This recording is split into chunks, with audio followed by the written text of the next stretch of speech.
What if the reason we struggle to find the meaning of life is that we're looking for the wrong kind of thing? We imagine meaning as an answer, a sentence hidden somewhere in the universe.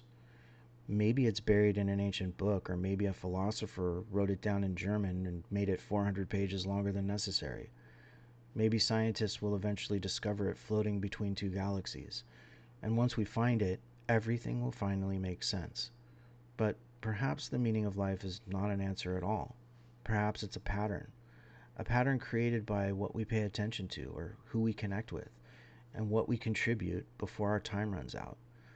That may sound less dramatic than receiving a personalized mission statement from the cosmos, but it also has far more usefulness.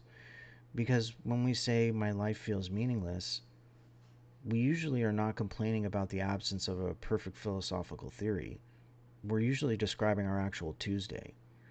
We wake up tired, we do work that feels disconnected from anything we care about, we have connections without saying what we really think, and we consume hours of information but understand ourselves no better than we did before.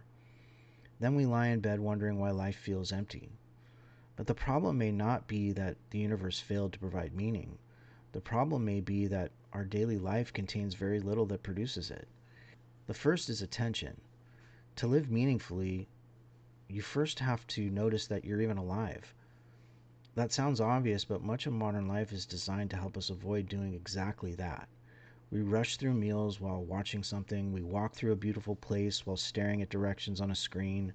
We spend time with people we love while mentally replying to an email from someone we can barely tolerate.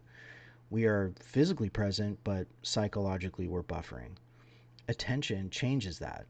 It turns an ordinary experience into a real one. A conversation becomes meaningful when you actually listen. A sunset becomes meaningful when you stop treating it like a background decoration for a photograph. The second source of meaning is connection. Human beings live inside separate minds.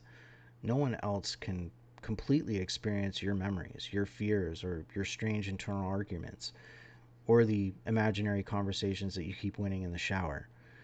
We are surrounded by people, but parts of us remain inaccessible.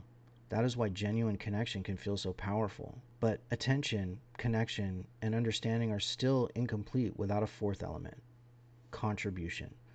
At some point, meaning has to move beyond the self. You leave a person, a place, or a system slightly better than you found it.